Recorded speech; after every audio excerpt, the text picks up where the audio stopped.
você que está na sua casa nessa noite assistindo esse culto. Continue orando em espírito, continue sentindo a presença do Senhor, porque Ele está presente neste lugar e Ele te alcança onde você está. Amém? Muito feliz por poder, junto com você, exaltar a presença desse nosso Deus glorioso, esse Deus grandão, que é digno de receber toda adoração. Deixa eu ver os irmãos que estão aí com a gente. Quero mandar um abraço a vocês que estão aí orando conosco, que estão louvando a Deus nesse culto. Eu creio que Deus tem uma palavra para o seu coração nessa hora. Você tão somente precisa crer em nome de Jesus. Irmã Maria Alice, nossa irmã Maíla Mendes Rocha, a nossa irmã Mônica também está aí. Irmão Rafael, Deus abençoe a vida de vocês. Não é mais outros, né? Que o Senhor possa fortalecer a fé. E Deus abençoe a sua vida. Amém, os irmãos Marlene, Danúbia está aqui com a gente, para a glória de Jesus. Querido, abra sua Bíblia no livro de Atos dos Apóstolos, capítulo 20, verso 28. Aleluia, glória a Deus. Vou trocar o microfone aqui. Amém? Atos dos Apóstolos, no capítulo 20. Vamos ler para a glória de Jesus. Diz o texto sagrado: cuidem de vocês mesmos e de todo o rebanho sobre o qual o Espírito Santo os colocou como bispos, para pastorearem a igreja de Deus, que Ele comprou com o seu próprio sangue. Aí na sua casa, feche os olhos, orem comigo no nome de Jesus. Ore comigo no nome de Jesus, amado. Deus querido, eu louvo o seu nome, porque tu és um Deus soberano e fiel. Nos rendemos diante de ti, Deus, porque cremos na sua soberania e no seu senhorio. Amado Deus, não há outro tão santo, não há outro tão maravilhoso, não há outro tão glorioso como o Senhor. E nessa noite, Pai, eu quero tão somente apresentar cada um dos seus filhos e filhas que neste momento estão conectados conosco via Facebook, aos irmãos que aqui estão conosco, ó Deus, para esse culto de celebração. Sentimos a sua presença de maneira tão pessoal e graciosa, Senhor, no decorrer de cada canção que ministramos ao Senhor.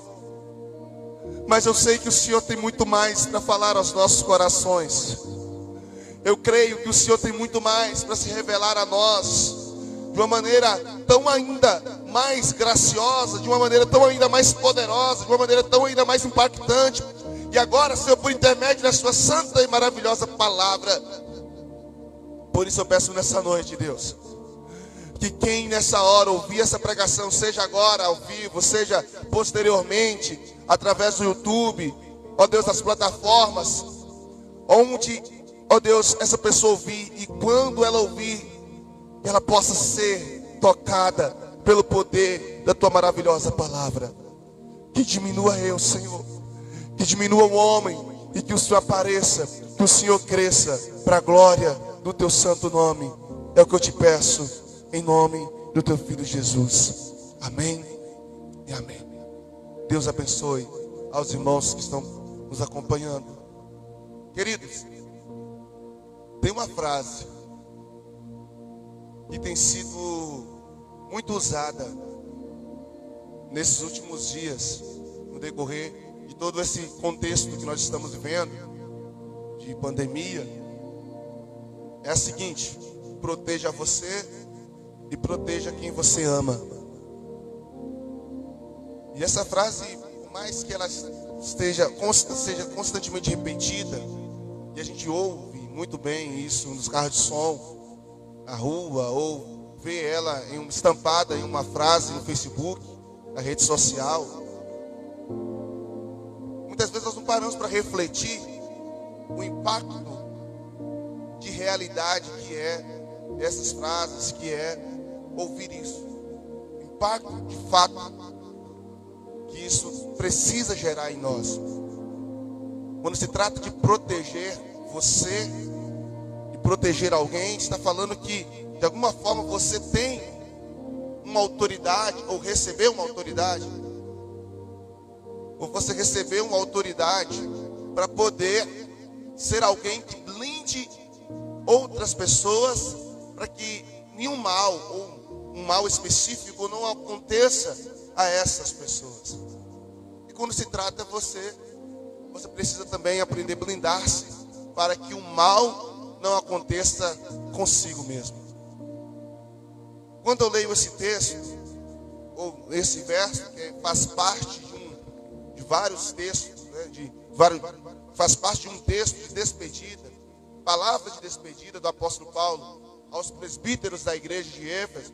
Paulo estava retornando da sua última viagem missionária, e agora ele passa em Éfeso, e ele então, não passa em Éfeso, ele chama os presbíteros de Éfeso, e dão a eles conselhos. E dentre os conselhos que o apóstolo Paulo está dando aos líderes que irá o substituir em Éfeso, para cuidar da igreja ali, ele deixa essa pérola maravilhosa para nós.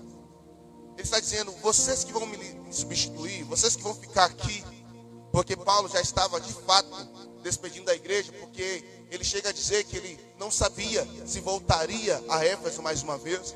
Ele deixa muito claro que possivelmente era aquela última vez que eles o veria. A igreja chora, se planteia, clima todo de despedida. Mas dentro desse contexto todo, Paulo está dizendo: cuide de vocês mesmo. E depois, cuide de todo o rebanho, pastoreie o rebanho sobre a qual o Senhor os colocou como bispo. E uma reflexão que eu tive é que algo até pessoal, que muitas vezes passou muito pela minha cabeça, mais anteriormente, é que às vezes a gente, quando fala de pensar em mim, você tem que pensar em você. Minha mãe falava muito disso comigo na adolescência, e quando ela falava, você tem que pensar em você, eu brigava com ela no bom sentido, né? Discutia com ela, não, mas a gente tem que pensar nos outros, porque para mim, pensar em mim era muito egoísmo, era ser uma pessoa egoísta, era ser uma pessoa que não se importasse com outras pessoas. Mas a vida vai passando e a gente vai aprendendo muita coisa, e Deus vai mostrando na sua palavra muitas questões, e eu fui aprendendo que, de fato, eu preciso muito me importar com as pessoas, eu preciso amar as pessoas, eu preciso dar a minha vida, se necessário for, pelas pessoas, sim, principalmente pelas mais próximas, pelas famílias, principalmente pela minha esposa, pela minha casa.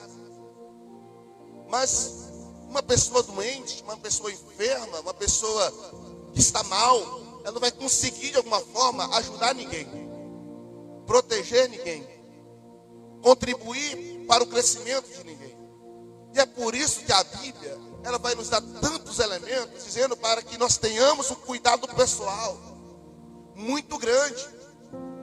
Eu separei inicialmente aqui 4 textos, onde tanto Jesus, este que Paulo diz aos presbíteros, João, o evangelista, eles vão dizer sempre para nós: cuidai de vocês, cuidem de vocês, acautelai-vos, que é uma outra expressão usada. E quando eu olho para esses textos, eu vejo que em cada um desses momentos que eles nos aconselham a cuidar de nós, tem um objetivo específico.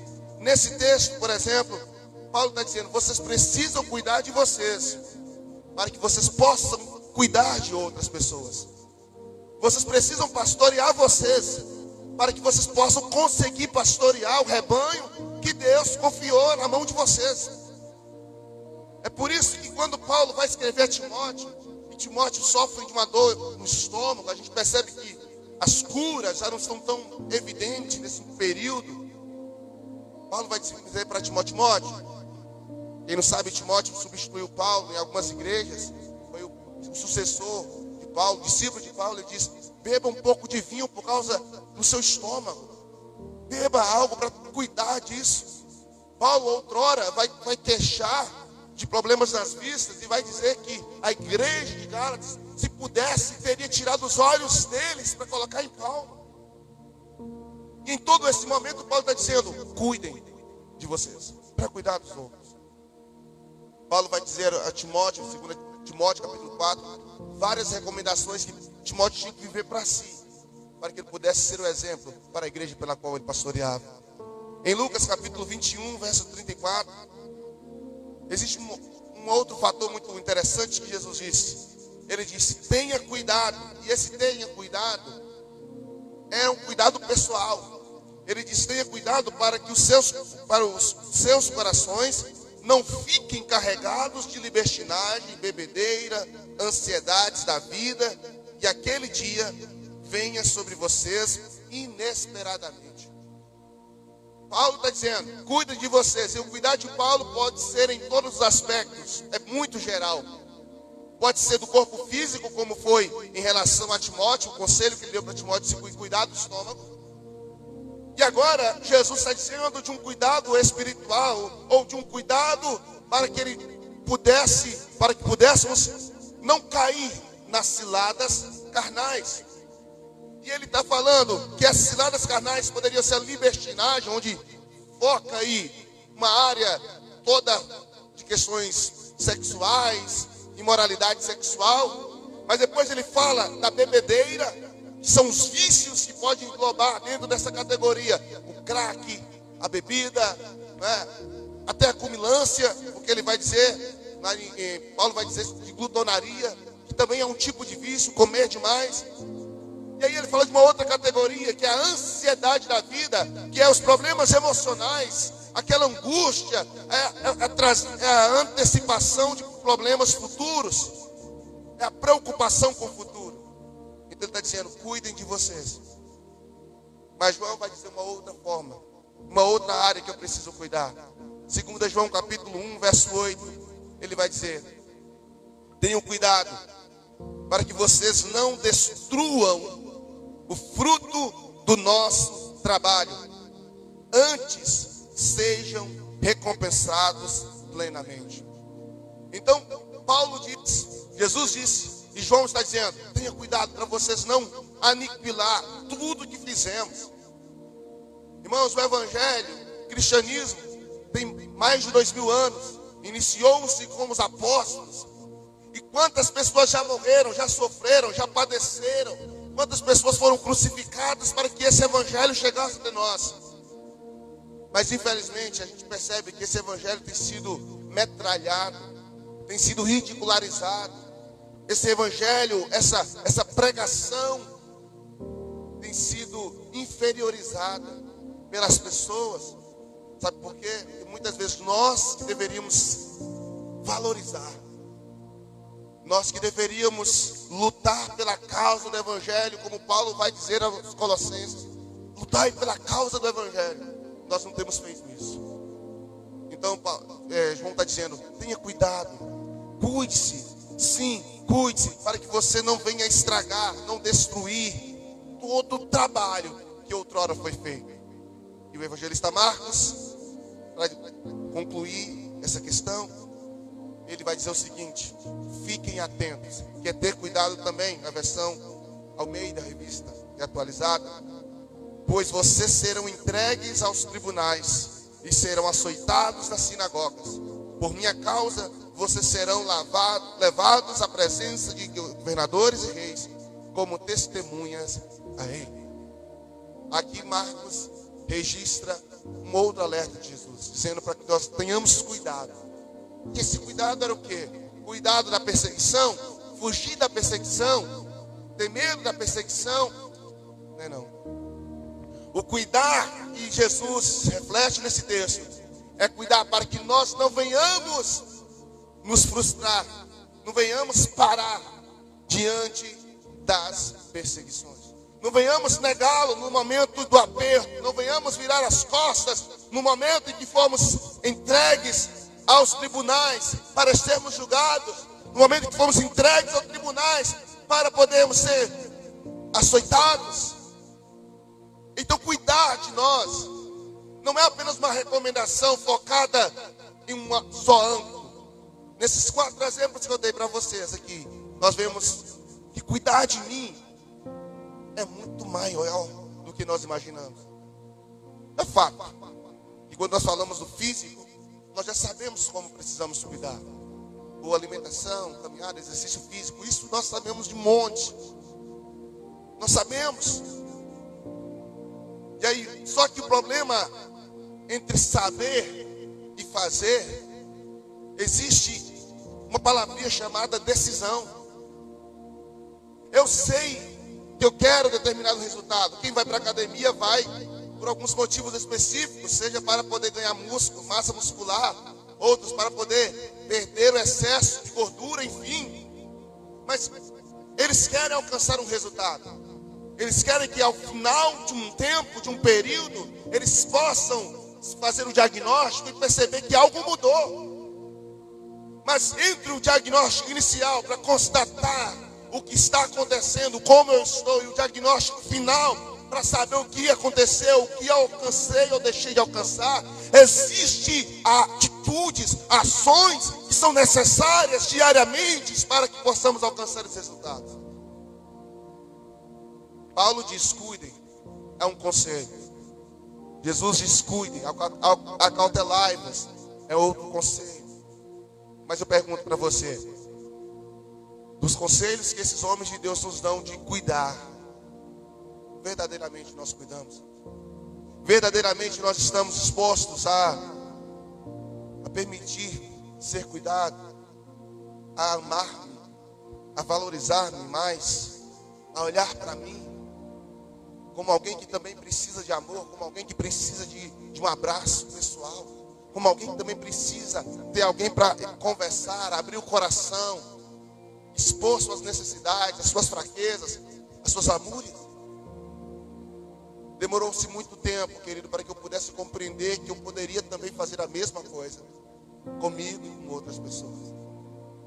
E é por isso que Deus te colocou diante dessa tela. É por isso que o Senhor Deus te trouxe aqui para falar para você: cuide-se também.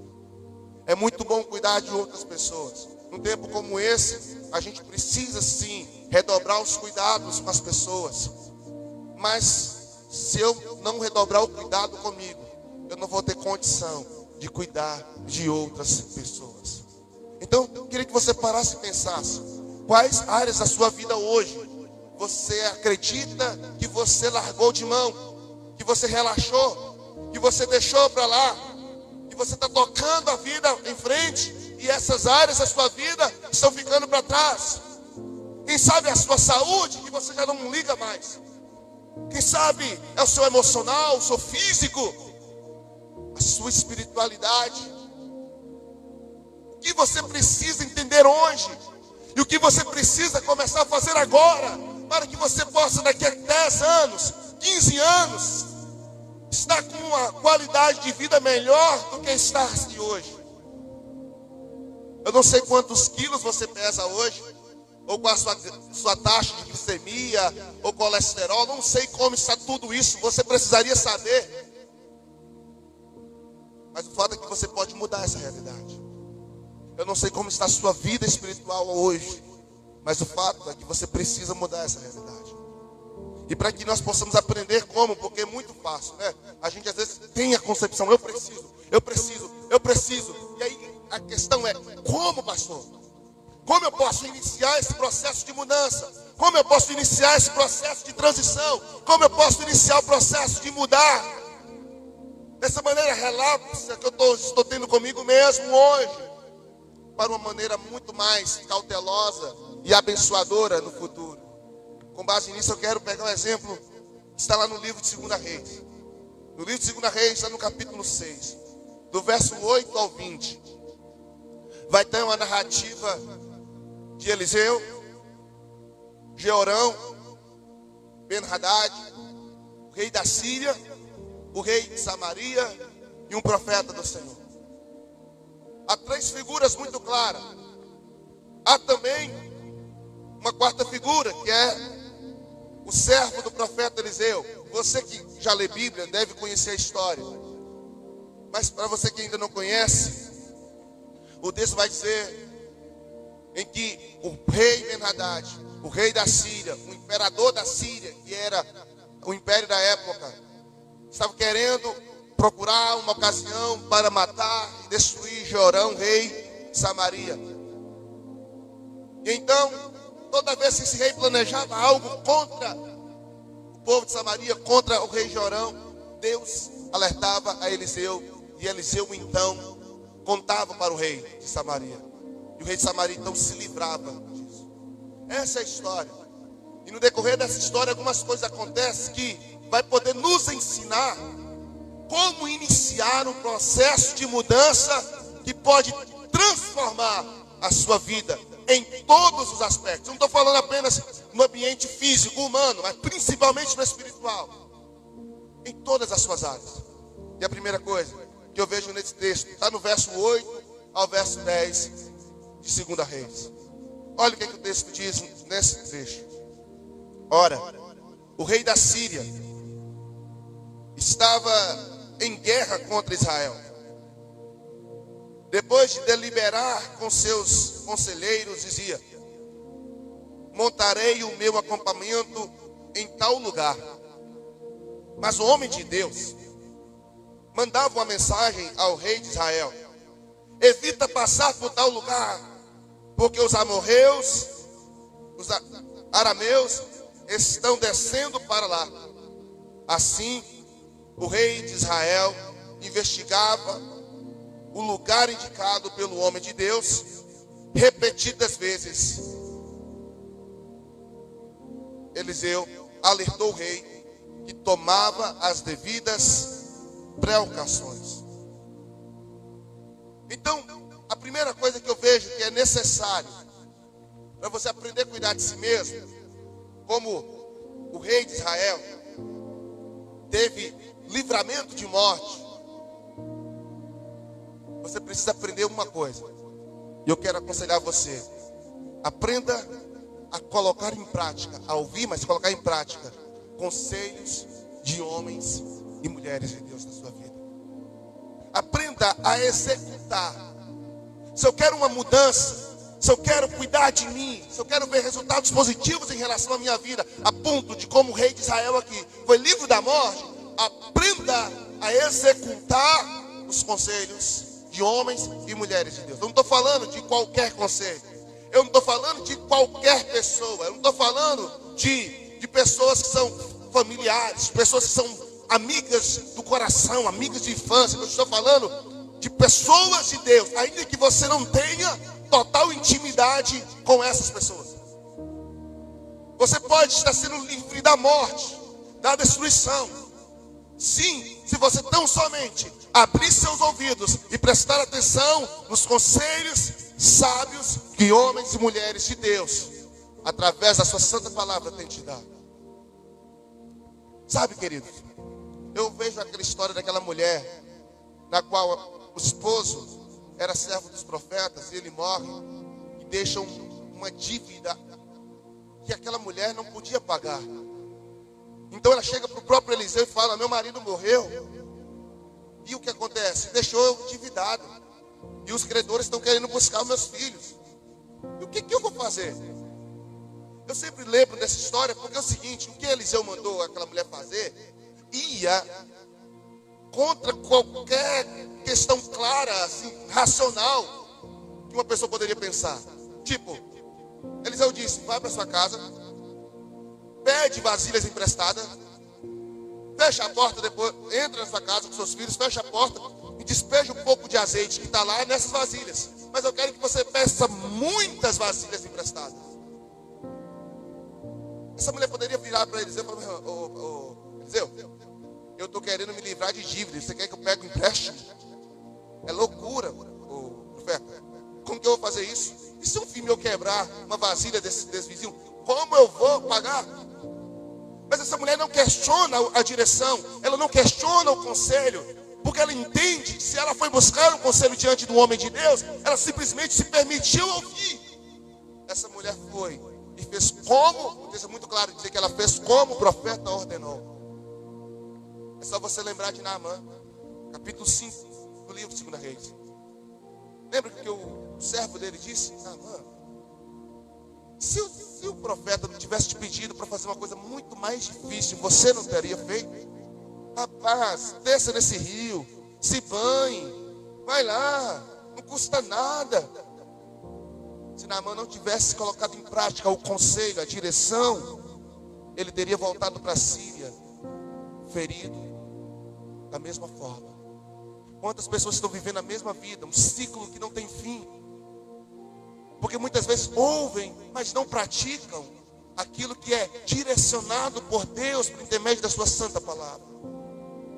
No livro de Provérbios, capítulo 12, verso 15 diz: o caminho do insensato parece-lhe justo, mas o sábio ouve conselhos. Ainda no capítulo 15, verso 22 diz: os planos fracassam por falta de conselho, mas são bem-sucedidos quando há muitos conselhos. Eu quero te perguntar, quem tem sido os seus conselheiros? Quem tem sido, irmãos, entenda uma coisa. Um conselheiro na minha vida, ele pode me levar para níveis tão grandes e maravilhosos, mas também pode me levar à derrota e à miséria e à destruição. É só você lembrar da história de Davi, quando ele estava fugindo do seu filho Absalão. Agora fugiu, qual foi o nome do rapaz? Agora não estou lembrando.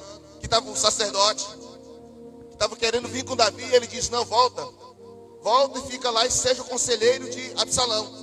E quando Aitofel for dar um conselho para Absalão, você vai tentar dar outro conselho oposto do que Aitofel. E Aitofel então chegou para Absalão: Absalão, aproveita agora, seu pai está fraco, seu pai está com o exército fraco, persegue e mata seu pai agora.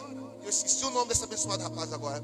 E ele então chega e fala: não, Aitofel, você sabe que seu pai é um homem de guerra, e esse homem de guerra, sabe, está como uma ursa brava, se apertar ele vai matar você. Um conselho pode mudar o seu futuro. Então, querido, quem tem sido os seus conselheiros?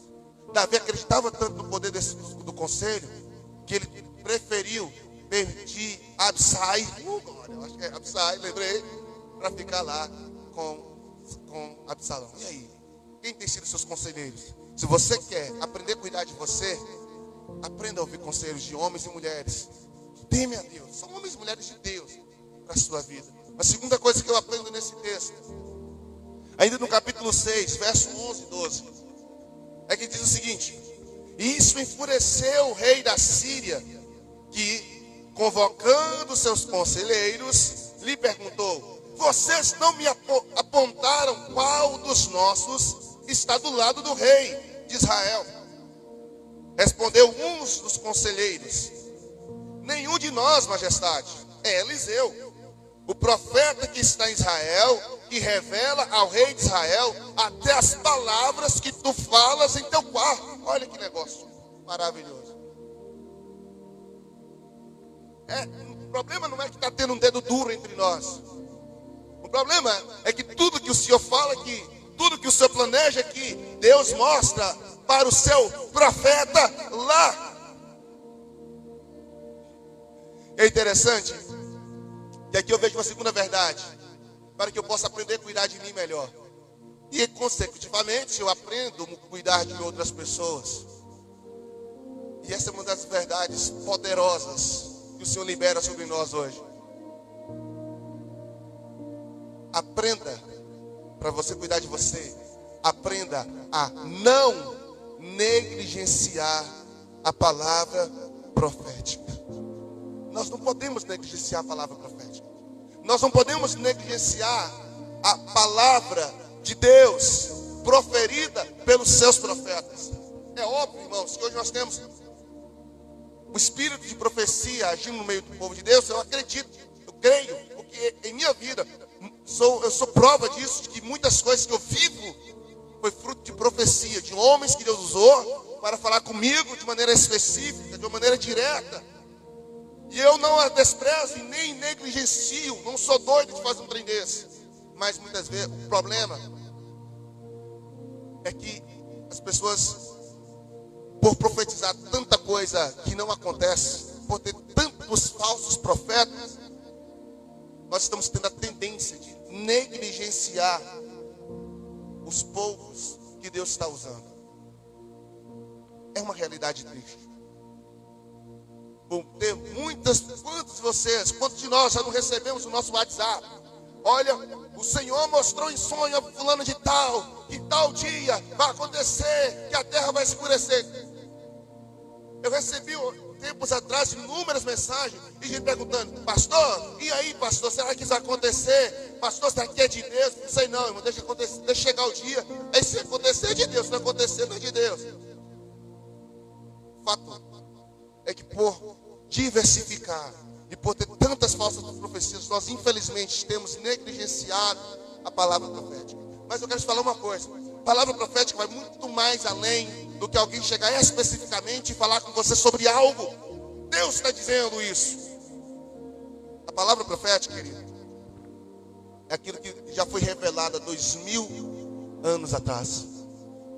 E o último desse profeta, João, não João Batista, o João Evangelista. E quando eu falo profético no sentido de receber a palavra de Deus, ver as coisas acontecerem em espírito, como João viu, e escreveu. Esses são os únicos profetas que nós podemos hoje afirmar que tem 100% de credibilidade, de que eu posso acreditar e eu posso viver, eu posso colocar em prática sem medo de errar. Por isso, quando eu falo de palavra profética agora, eu quero que você se reporte à palavra de Deus. Porque tudo que está acontecendo hoje, Jesus já disse que iria acontecer, isso é fato. Guerras, sempre houve guerras, sempre houve problemas, sempre houve lutas, sempre houve nações contra nações, sempre houve sim fome. Mas Jesus disse que nos últimos anos isso iria se intensificar. Sempre houve falsos profetas, mas Jesus disse que nos últimos dias iria se aumentar. Sempre houve crente frio, sim, mas Jesus disse que nos últimos dias, por multiplicar a iniquidade, o amor de muitos iriam se esfriar. Palavra profética, palavra que não volta atrás, sem cumprir tudo que ela foi determinada a fazer. Por isso, diante dos seus dilemas, diante dos seus questionamentos, diante dos seus porquês, entenda uma coisa: se tem uma profecia que você precisa buscar, ela já foi feita há 2000 anos atrás, é a palavra de Deus. Então não a negligencie. Nós negligenciamos sim, porque nós queremos, irmãos, estamos vivendo em uma sociedade liberal. Cada vez mais estamos vivendo o respeito à multiculturalidade, se existe essa palavra. É o multicultural, os vários gêneros, a sexualidade diversa, diversidade sexual, diversidade disso e daquilo, aquilo outro. E quanto mais se aumenta o número de diversidade, tanto de diversidade no aspecto como esse que eu falei, quanto na diversidade com comunidades cristãs, aumenta-se as divergências, aumenta-se os contrassensos, os contrapontos, sim, aumenta as discussões. Quando nós olhamos para a igreja primitiva, eu vejo que era só um só pensamento. Eles estavam firmados na doutrina dos apóstolos, e dentro dos próprios apóstolos eles tinham comunhão. Vou tirar o exemplo quando Paulo reclama Pedro, por Pedro andar meio que balançando entre gentios e os judeus. E Pedro então é reclamado por Paulo. E Paulo vai dizer aos Gálatas que ele teve que repreender Pedro severamente na frente. Hoje aqui a gente fala, não, tem que chamar no cantinho. Não, Paulo vai dizer que reclamou Pedro na frente de todo mundo, mandando ele tomar uma posição. Jesus disse, querido, que nós não podemos amar, servir dois deuses. Existe uma diversidade de cultura? Sim. Uma multiversidade sexual? Sim. Mas isso tudo no mundo. Porque para Deus e para a sua santa palavra só existe uma cultura, e essa cultura é a do céu. Ponto. Para a palavra de Deus, só existe homem e mulher. Ponto. Acabou. Nós queremos, de alguma forma, tentar burlar a palavra profética. E querido, toda vez que nós tentamos burlar a palavra profética liberada a nós, a palavra de Deus, nós morremos. Jorão, se tivesse burlado, morreria. Então não negligencie. Não negligencie a palavra profética de Deus para a sua vida. Se você quer cuidar de você, veja o que a palavra de Deus fala sobre isso, sobre aquilo, sobre aquilo outro. Peça a Deus discernimento. Estude a palavra de Deus. Pesquise a palavra de Deus. Ame a palavra de Deus. Não tome decisões baseadas no que você acredita que é o melhor, no que você acha que é o legal, no que você acha baseado no filósofo fulano de tal, no teórico Beltrano, que pesquisou sobre determinado fundamento e expôs suas outras. Cara, isso tudo é bom? É. Os caras estudou, são fera. E nós aprendemos muito com eles, mas eles não podem, a autoridade deles não pode estar acima da palavra de Deus. Acabou. Se eu quero cuidar de mim, eu preciso valorizar a palavra profética. Terceiro, ainda no capítulo 6, verso 13 e verso 16. Olha o que a palavra de Deus diz. Então ordenou o rei, descubram aonde ele está, para que eu mande capturá-lo. E quando lhe informaram que o profeta estava em Dotã, o profeta respondeu: não tenha medo, aqueles que estão conosco são mais numerosos do que eles. Uma terceira verdade. O rei agora descobre quem era o fofoqueiro. E o rei então diz: manda o exército, vai lá capturar Eliseu. Eu quero aquele camarada morto. Eu quero aquele camarada, olha, paralisado. Eu quero ele fora de combate. Mas é muito importante aqui, quando o texto fala que o rei manda capturar, o Senhor já tinha colocado no coração de Eliseu que eles viriam. E Eliseu então diz, creio eu, para Geazi, seu amigo, seu discípulo, diz para ele: não tenha medo, porque maior é o que está conosco do que o que está com eles. Querido, a terceira verdade, o que tem mais matado a gente aos poucos é uma questão chamada medo. É uma coisinha chamada medo. Medo de abandono, medo das coisas não dar certo, medo do amanhã, de como vai ser.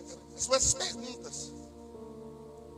E sinceramente, querido, se tem uma coisa capaz de paralisar a nossa fé, é o medo. A partir do momento que você começa a ter medo, e o medo cresce dentro de você, você paralisa a fé. A fé não consegue prosperar em terreno onde há medo. Se tem uma coisa que barra a fé, é o medo. Por isso, antes de você querer ter fé, você precisa dar uma pausa no medo. Mas o fato é que o medo sempre vai existir. O medo sempre vai estar lá. O medo não vai sumir de uma hora para outra. Não, a partir de agora eu vou ser uma mulher corajosa, um homem corajoso. A partir de agora a vida vai mudar. Eu vou tomar as rédeas. Não. O medo sempre vai estar lá. Mas uma pessoa que tem fé, ela caminha em direção ao medo, enfrenta ele cara a cara. Eu vou lá. Mas essa pessoa que tem fé e caminha em direção ao medo, ela faz isso baseada em uma crença. Ela faz isso baseada em algo que ela acredita. Nós temos aprendido resultado. Sucesso vem de resultado. Resultado vem de ação. E as ações, elas são movidas por crenças. A crença principal me leva a agir. E essa ação me leva a um determinado resultado. A fé é esse mover que me leva a tomar uma decisão, a uma atitude. O medo está lá. A frustração está lá. Todos os sentimentos que vêm ao nosso coração está lá, ruins. Mas eu decido caminhar. Interessante é que Eliseu disse: não tenha medo. E Eliseu disse, em que se baseava essa palavra? Quando você fala assim, olha, não temas. Quando você fala não temas, eu não posso ter medo, eu não posso temer o problema. Você está baseando essa frase em quê? Ah, pastor, eu não posso ter medo porque o Senhor está comigo. Mas o quanto disso você acredita? O quanto você acredita verdadeiramente que o Senhor está com você? O quanto você acredita verdadeiramente que o mal não vai te alcançar porque o Senhor está contigo e é por causa disso que você não vai ter medo? Irmãos, entenda o nível que você precisa estar de convicção diante do medo. Eu não vou temer porque eu sei que muito mais está comigo o Senhor. Você não precisa nem de um exército de anjos. Você com Deus já é a maioria. Mas Eliseu está dizendo, eu não vou temer porque a minha fé. Eu não vou temer porque o exército é fraco. Eu não vou temer porque o rei está me mandando me perseguir, destruir. Ele é bonzinho, ele vai se arrepender. Não, eu não vou temer porque quem está comigo, quem vai estar conosco, é muito maior do que quem está tentando me afrontar e quem está tentando me burlar. Por isso, se você quer aprender a cuidar de você, se você quer aprender a investir em você, aprenda, em nome de Jesus, a permanecer em fé nos momentos de crise. Aprenda a estar de pé nos momentos de tempestade. Aprenda a permanecer firme em suas crenças, em seus valores. Sim, mesmo quando tudo parece soprar ao contrário. A gente só vai saber o nível que eu estou de segurança na minha crença quando ela sofre algum abalo, quando ela sofre alguma investida de Satanás. É nesse momento que você vai ter noção de quanto você acredita em Deus ou não. É por isso que a vida cristã, ela é cheia de desafios. Porque são nesses desafios que nós vamos medindo como está a segurança da nossa fé e da nossa confiança em Deus.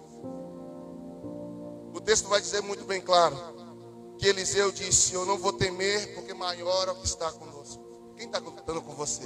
Quem está lutando por você? Quem está contigo? Quem é? Quem é? Quais são as pessoas que você acredita verdadeiramente que vai estar do seu lado no momento da dor? Ninguém, pastor. Então você já é suficientemente. Você só. Com Deus já é a maioria. Ainda que todo mundo te abandone e vire as costas para você. Ainda que um exército se acampe ao redor de você. Você precisa continuar firme. Sabe por quê? Porque nos versos 17, Eliseu vai fazer algo maravilhoso. E o que ele vai fazer? O texto diz que Eliseu ora. E ele vai dizer para Deus nessa oração. Ele vai pedir para Deus nessa oração algo maravilhoso. Ele vai pedir a Deus para poder abrir os olhos. Abrir os olhos do pequeno que estava com ele, do jovem. Porque quando o exército do inimigo veio na casa de Eliseu para prender Eliseu, foi o rapazinho que saiu na porta e disse, Eliseu do céu, nós estamos mortos, porque o exército veio aqui te prender. Foi nesse momento que Eliseu disse para ele, rapaz, calma, porque maior é quem está conosco do que esse exército. O que tem te cercado na sua casa? Quais são os problemas? Quais são sido as lutas? Quais têm sido as circunstâncias? Para Eliseu foi um exército doidinho para prendê-lo e levá-lo em prisão. Mas para você talvez seja outra coisa. E talvez os seus olhos estão focados muito no exército de perseguidores. Os seus olhos estão focados muito no homem problema, na mulher problema, no chefe problema. Sim, na pandemia. Onde estão os seus olhos? Em que eles estão focados? Aonde? Para onde você está olhando? O salmista disse, eleva meus olhos para os montes. Cara, mas da onde vai vir realmente o meu socorro? Meu socorro não vem dos montes. O meu socorro vem do céu. Aprenda a olhar para a direção certa. O monte é alto, mas não o suficiente. Temos que olhar para o céu. E aí, é nesse momento que Eliseu ora. E o Senhor abre os olhos dele para que veja. Então o Senhor abriu os olhos do rapaz, que olhou e viu as colinas cheias de cavalos e carros de fogo ao redor de Eliseu. Você precisa aprender uma coisa. No cuidar de você, para você aprender a cuidar de você, para você aprender a valorizar a si mesmo, você precisa entender um princípio: que ainda que todos te abandonem, você nunca estará sozinho. Ainda que a nuvem de problemas seja grande, você nunca estará sozinho. A solidão é algo terrível, irmão. Se alguém fala assim: pastor, eu já me senti sozinho, eu sei, eu entendo o que é isso, porque inúmeras vezes eu também já me senti sozinho. Eu já me senti sozinho, mas não significa que eu estava sozinho. Você pode estar se sentindo só, mas não significa que você está só. Só tem uma pessoa nesse mundo, que experimentou a solidão 100%. Sim. Porque seu pai pode te abandonar, sua mãe, seu marido, sua esposa, mas o Senhor nunca nos abandona. Ele sempre nos ama. Ok? Mas teve um momento que na cruz Jesus disse: Pai, Deus meu, por que me desamparaste? Por que me abandonaste? Jesus sabe o que é sofrer abandono. Jesus sabe o que é sofrer abandono. Pelos seus familiares e pelo próprio Deus. Você nunca sofreu abandono de Deus, querido. Ainda não. Eu espero que não sofra nunca. Só no dia do juízo. Aí sim, quem não subir para a glória vai entender o que é viver uma vida sem Deus. Inferno é uma vida sem Deus. Então, o que eu preciso aprender? E eu já vou indo para a conclusão. É que no meio das minhas lutas, eu não vou estar sozinho. Aprenda a cuidar de você. Aprenda a investir na sua vida. Aprenda a entender isso. E no verso 20, existe algo maravilhoso. Assim que ao entrar na cidade, Eliseu disse: Senhor, abre os olhos desses homens, para que possam ver. Então o Senhor abriu-lhe os olhos, e eles viram que estavam dentro de Samaria. Para você cuidar de você, você precisa abrir seus olhos. Você precisa urgentemente pedir para Deus tirar a cegueira. Sim, as escamas.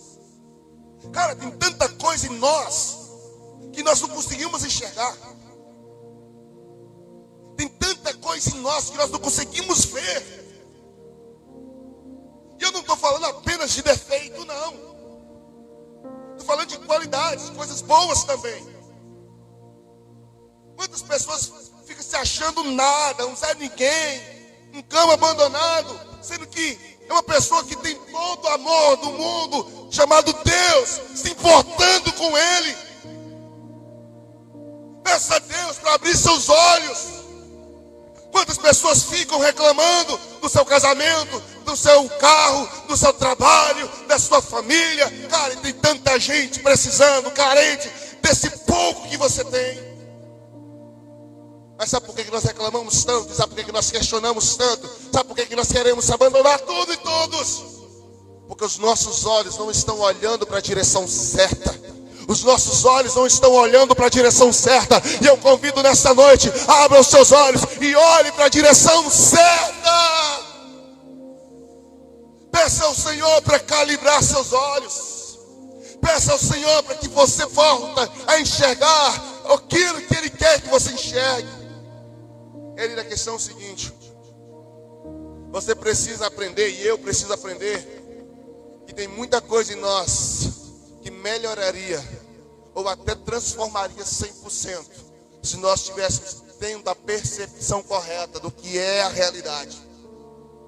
Sim, do que é a realidade, a percepção correta. Vou dar exemplos.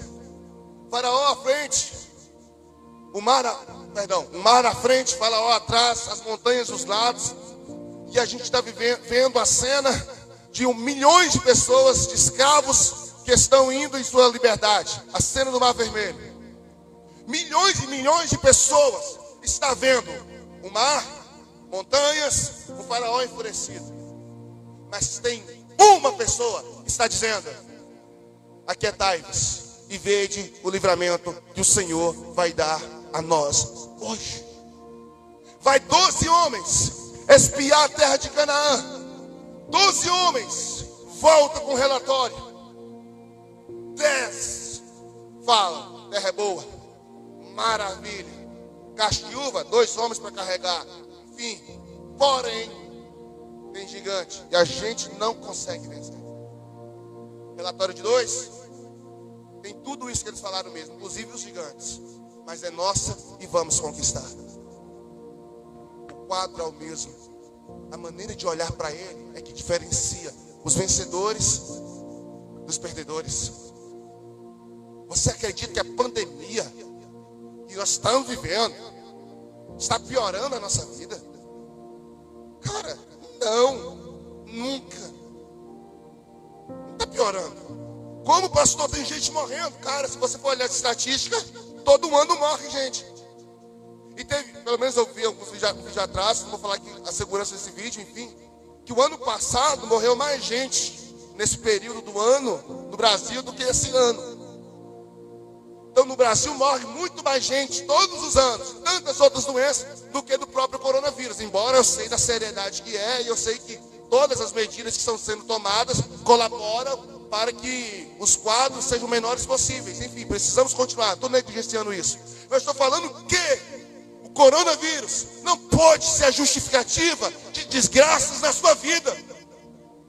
A pandemia não pode ser justificativa de que as coisas não estão dando certo. Não está dando certo, não é por causa da pandemia. Não está dando certo por causa da sua ótica em relação às coisas. Porque mesmo no mesmo cenário que tem pessoas ficando pobres, perdendo coisa, é o mesmo cenário que tem pessoas que nunca tiveram nada e estão começando a ter e conquistar coisas. O mesmo cenário que está levando igrejas a fecharem e pessoas ficarem em casa sem falar de Jesus, é o mesmo cenário que está proporcionando, em vez da gente pregar para 40, 30 pessoas numa comunidade pequena como a nossa, ter o mundo todo como possibilidade de ser telespectadores por intermédio da mensagem da internet. Pode ser. Enfim, a questão é, qual a minha ótica? Qual a minha ótica? Quais são as minhas crenças? Quais são os princípios que eu acredito? Cara, está na hora de nós começarmos a entender. Se eu não mudar a minha ótica sobre determinados fatores da minha vida, que é o que a gente fala aqui na igreja, de renovar a mente, vamos ser os miseráveis de sempre. Não vamos avançar. Vamos sempre ficar mendigando alguma coisa de alguém. Sempre vamos estar esperando a resposta de alguém. Sim, a aprovação de alguém. Cara, nós só precisamos da aprovação de Deus e do seu Espírito em nós. E Ele já disse, somos herdeiros dEle, filhos amados, chamados em meio à geração perversa. Somos amados do Senhor. Mas por que nós continuamos nos escondendo? Porque achamos que ficar debaixo do alqueire é o nosso lugar. Não. Jesus disse que uma luz, ela precisa ser colocada no velador para iluminar muita gente. Você vai abençoar muito mais pessoas. Você vai cuidar de muitas mais pessoas. Você vai ser uma bênção para muita mais gente. A partir do momento que você precisa tem que compreender que precisa olhar mais para dentro de nós, para dentro de você, para dentro de si, e perceber que a palavra de Deus, ela tem o poder de transformar a sua história e a sua vida. Se você acredita nessa noite, quero convidar você a orar comigo. Quero convidar você a falar com o Senhor. Eu sei que nos casos que nós falamos aqui, ela ficou no âmbito espiritual, de aprender a cuidar de mim. Sim. Mas isso você pode levar para todas as áreas da sua vida. Você quer ser o melhor pai? Seja o melhor homem. Quer ser uma melhor mãe? Seja uma melhor mulher. Sim, uma melhor pessoa diante de Deus. Aprenda a não negligenciar os conselhos de pessoas de Deus. Aprenda a não negligenciar a palavra profética. Aprenda a permanecer na fé em momentos de crise. Aprenda a crer que você nunca estará só nos momentos das suas maiores adversidades. E aprenda a orar, pedindo a Deus para abrir seus olhos, para que você se conheça melhor. Tem uma frase que José Roberto Marques ele diz: quanto mais eu me conheço, mais eu me curo e mais eu me potencializo. O problema é que a gente está conhecendo muita coisa, Mas a pessoa principal que eu deveria conhecer, eu não estou conhecendo. Tem muita gente que fala assim, mas eu não me conheço mais. Eu não sei mais quem sou eu. Porque em algum momento você se distanciou de si mesmo. Em algum momento você deixou de viver quem você verdadeiramente era, para viver alguém que você gostaria de ser, ou alguém que você nunca foi. Então convide ao Espírito Santo para te ajudar a ter uma identidade em Deus. Uma identidade. E aprenda a aceitar você como você é em Deus. Não queira, rejeite qualquer imitação. Seja autêntico. Seja você em Deus. Ainda que isso possa te trazer inúmeras dores de cabeça, mas você tem que ter paz em Deus para viver e ser quem Deus te chamou para ser e viver. Feche os olhos, oremos no nome de Jesus. Pai, eu sei que num momento como esse, onde surge, emerge cada vez mais pensamentos, filosofias, argumentos, que em alguns casos, em alguns momentos, Senhor, contrapõem até os princípios cristãos e bíblicos que nós cremos. Orar para que possamos ser nós mesmos parece até um desafio, porque muitas vezes quem a gente pensa que eu sou, na verdade não está sendo eu, está sendo alguém que outras pessoas montou e me deu para que eu vivesse aquela vida que não é a minha. Mas nessa noite, Pai, no nome de Jesus, liberta-nos da opressão, ó Pai, desse jugo de viver enclausulado dentro de uma máscara. Sim, Deus, dentro de uma identidade que não é a minha. E com isso trazendo dores emocionais, psicossomáticas, dores, ó Pai amado, profundas na alma. Nós queremos, Senhor, ser o homem que o Senhor nos fez para ser. Queremos ser a mulher que o Senhor nos fez para ser. Queremos ser a jovem que o Senhor nos chamou para ser. Homens conforme o seu coração, homens conforme o seu querer. Assim como Davi foi considerado homem segundo o coração de Deus, porque Davi rejeitou, sim, rejeitou viver a vida do outro. Ele rejeitou vestir a armadura de Saul. Ele rejeitou, Senhor, um trono que, embora ser prometido a ele, não era dele naquele momento. Davi sempre rejeitou viver de dupla identidade nas circunstâncias dele. É por isso que ele viveu em essência quem o Senhor criou ele para ser. Ainda que os seus pecados, como adultério e assassinato, o pesou. Mas até isso, Senhor, até esses pecados, o Senhor, na eternidade, ó Pai amado, criou Davi dentro desse contexto. Sim, dentro desse prisma. Porque nada acontece sem a sua permissão. Nada acontece, Senhor. Não foi nós que matamos Jesus. Não foi os nossos pecados. Não foi os fariseus. Não foi os romanos. Ninguém. Quem matou Jesus foi Ele mesmo. Ele que se entregou. Ele que se deu em sacrifício por nós. É por isso que eu sei, Pai amado, que Jesus, Ele saiu de um simples, aos nossos olhos, homem que não tinha beleza e nem formosura, pessoa que ninguém lhe reputava nada, o ferido de Deus. E hoje ele tem toda a autoridade no céu e na terra, porque Jesus em todo tempo viveu uma vida autêntica, viveu uma vida, ó Deus amado, sem sombra, sem máscara. Ele era quem ele era, falava o que o Senhor mandava ele falar, agia dentro dos prismas que o Senhor assim o direcionou.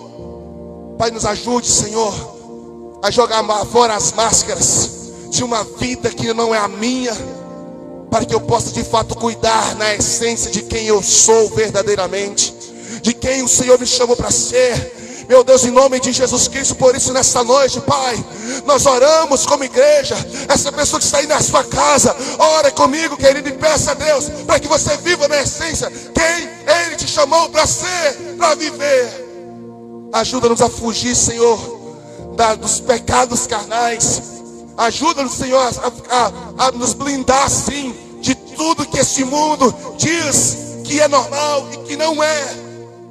Mas ajuda-nos, Senhor, assim como ser blindados, permanecer dentro, ó Pai amado, da sua santa palavra, sendo nós mesmos, cuidando de nós, amando pessoas, se esse foi o chamado. Ó Deus amado, trabalhando, servindo, edificando, consolando, fazendo aquilo que o Senhor de alguma forma nos chamou para ser.